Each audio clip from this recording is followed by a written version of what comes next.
मी आहे शुभांगी। आपल्या सर्वांचं ASK किचन केव चॅनेलवरती मनापासून स्वागत आहे। उन्हाळ्यामध्ये कैरीच्या खूप साऱ्या रेसिपी बनवता येतात। या अगोदर मी कैरीचे पन्हे आणि डाळ कैरीची कोशिंबीर कशी बनवायची ती ASK किचन केव चॅनेलवरती रेसिपीज दाखवलेल्या आहेत। आज मी कैरीचा गुळांबा किंवा मुरांबा कसा बनवायचा ते दाखवणार आहे। हा गुळांबा तुम्ही जाम ऐवजी चपाती सोबत किंवा ब्रेड सोबत खाऊ शकता। लहान मुलांना किंवा मोठ्यांनाही हा खूप आवडतो आणि हा अतिशय रुचकर आणि पौष्टिक असा आहे। चला तर मग जरासाही वेळ न घालवता पटकन रेसिपीला सुरुवात करू। कैरीचा गुळांबा बनवण्यासाठी इथे मी 2 तोतापुरी कैरी घेतलेल्या आहेत। 2 वाटी बारीक चिरलेला गूळ घेतलेला आहे। अर्धा चमचा मीठ घेतलेला आहे। पाव चमचा वेलची पावडर घेतलेली आहे। 1 इंच दालचिनी आणि 4 लवंगा घेतलेल्या आहेत। सुरुवातीला 1 तास आपण घेतलेल्या कैरी पाण्यामध्ये भिजत ठेवायच्या आहेत। त्यामुळे आपल्या कैरीचा जो चीक आहे तो संपूर्णतः निघून जाण्याला मदत होते। यानंतर हे पूर्ण कैरी पुसून सुकवून घ्यायच्या आहेत आणि मगच रेसिपीला सुरुवात करायची आहे। मी 1 तासापूर्वी या कैरी भिजत घातलेल्या होत्या आणि त्या सुकवून घेतलेल्या आहेत। आता आपण याची साल काढून घ्यायची आहे। सुरुवातीला याचा जो देठ आहे तो मी काढून घेते आहे।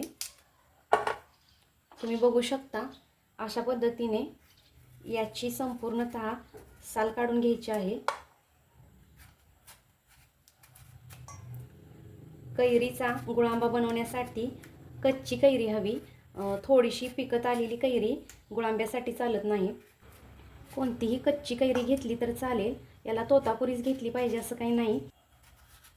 अशा प्रकारे मी संपूर्ण कैरीची साल काढून घेते।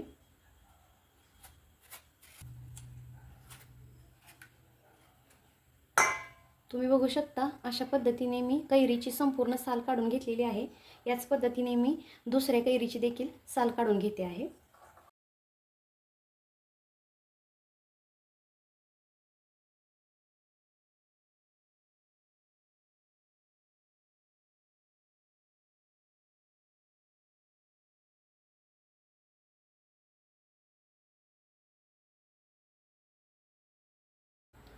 तुम्ही बघू शकता अशा पद्धतीने दोन्ही कैरीच्या साल काढून घेतलेल्या आहेत।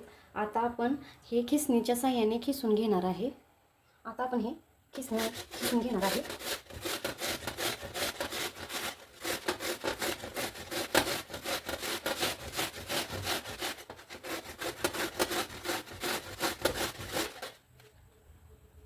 तुम्ही बघू शकता अशा पद्धतीने आपल्या खिसणीचा खिस पडत आहे।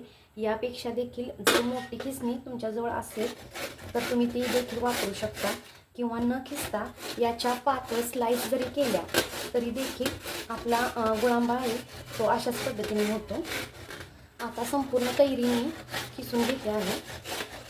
तुम्ही बघू शकता 2 कैरी किसल्यानंतर 2 वाटी कैरीचा खीस आता बनलेला आहे। आता आपण कैरीचा गुळांबा कसा बनवायचा ते बघूया। आता सुरुवातीला एका कढईमध्ये मी हा कैरीचा खीस आहे तो घालून घेणार आहे।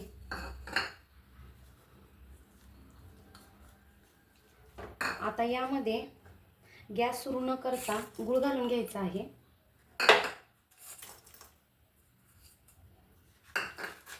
आणि याला संपूर्णतः व्यवस्थित हलवून 10 ते 15 मिनिटांसाठी रेस्ट करण्यासाठी ठेवायचं आहे।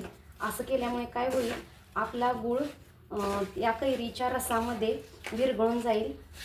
जो मोठा राहिलेला गूळ आहे तो नंतर विरघळून जातोच, पण जो आपण बारीक चिरून घेतलेला आहे हा थोडाफार गूळ विरघळून जातो आणि याला पाणी सुटतं।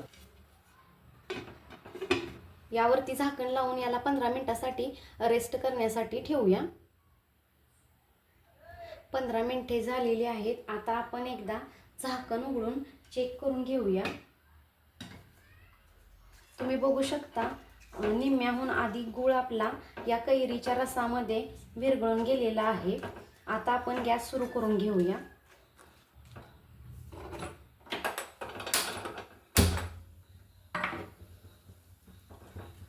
आता याला संपूर्णतः असं नीट हलवून घ्यायचं आहे।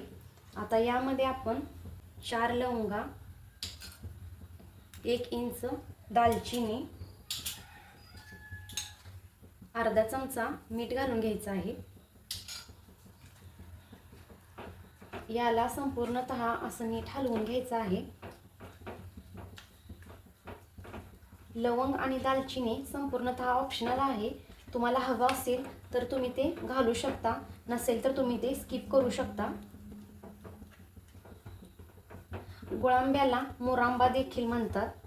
याला वेगवेगळ्या ठिकाणी वेगवेगळी नावे आहेत. तुम्ही यामध्ये गुळाऐवजी साखर देखील वापरू शकता. गॅस सुरू केल्यानंतर 5 मिनिटे परतल्यानंतर तुम्ही बघू शकता संपूर्णतः गूळ मेल्ट झालेला आहे. आता याला कुठपर्यंत शिजवायचं ते बघूया.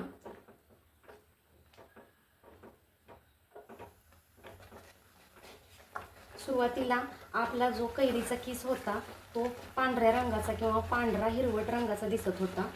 जोपर्यंत तो ट्रान्सपरंट होत नाही तोपर्यंत आपल्याला हा मुरांबा शिजवायचा आहे. हा पाक जास्त पुढं न्यायचा नाहीये. आपणाला हे मिश्रण जास्त आटवून द्यायचं नाहीये, कारण त्यामुळे काय होईल, आपला जो मुरंबा आहे तो जास्त घट्ट बनेल आणि त्यामुळे तो असा खाताना खूप चिकट बनेल, तो नीट खाता येणार नाही. त्यामुळे आपणाला योग्य प्रमाणामध्येच आपल्याला गॅस बंद करून घ्यायचा आहे. मी मुरांब्यासाठी तोतापुरी कैरी वापरलेली आहे. तुम्ही यासाठी कोणतीही गावाकडची कैरी वापरू शकता, परंतु गावाकडची कैरी ही खूप आंबट असते, त्यामुळे मुरांबा देखील खूप आंबट बनतो आणि आपल्याला साखर किंवा गूळ याचे प्रमाण देखील वाढवावे लागते. त्यामुळे मी तोतापुरी कैरी यासाठी वापरलेली आहे. हा मुरांबा रूम टेम्परेचरवरती वर्षभर टिकतो. फ्रीजमध्ये देखील हा तुम्ही ठेवू शकता, परंतु फ्रीजमध्ये न ठेवता देखील रूम टेम्परेचरला हा अगदी व्यवस्थित नीट टिकतो. तुम्ही हे मुलांना चपाती किंवा ब्रेडसोबत जाम ज्या पद्धतीने खातात त्या पद्धतीने ब्रेडला किंवा चपातीला लावून देऊ शकता. अतिशय रुचकर आणि पौष्टिक असा हा मुरांबा लागतो. आपला मुरांबा वर्षभर टिकण्यासाठी किंवा तो जास्त कालावधीसाठी टिकण्यासाठी महत्त्वाची टिप्स म्हणजे आपण ज्या कैरी घेतो त्याचा संपूर्ण चीक निघून जाणं खूप महत्त्वाचं आहे. आणि त्याच पद्धतीने या कैरी कोरड्या करून घेणं महत्त्वाचे आहे. तसेच कैरीला बाहेरचं कोणतंही पाणी लागायला नको याची आपण काळजी घेतली पाहिजे. आणि आपण ज्या बरणीमध्ये हा मुरंबा साठवून ठेवणार आहे ती बरणी देखील कोरडी असायला हवी, पाण्याचा अंश त्याला नसावा, म्हणजे आपला मुरंबा वर्षभर टिकतो. आपला मुरंबा बनलेला आहे का नाही ते एकदा आपण चेक करून घेऊया. तुम्ही बघू शकता असा चिकटपणा यायला पाहिजे. आता आपण गॅस बंद करून घेणार आहे आणि सगळ्यात शेवटी आपण यामध्ये वेलची पावडर घालायची आहे.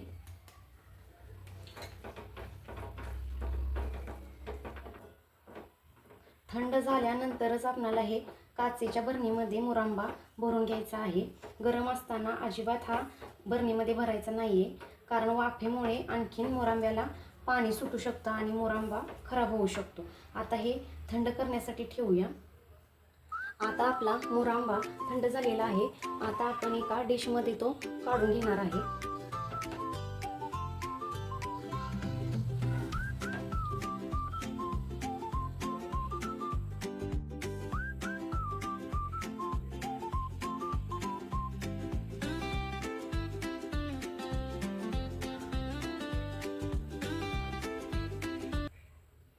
अतिशय रुचकर आणि पौष्टिक असणारा कैरीचा गुळांबा किंवा मुरांबा ही आजची रेसिपी तुम्हाला कशी वाटली कमेंट बॉक्समध्ये मला नक्की सांगा. आणि अशाच नवीन नवीन रेसिपींच्यासाठी आमच्या ASK किचन केव चॅनेलला लाईक करा, शेअर करा आणि सबस्क्राईब करा. थँक्यू.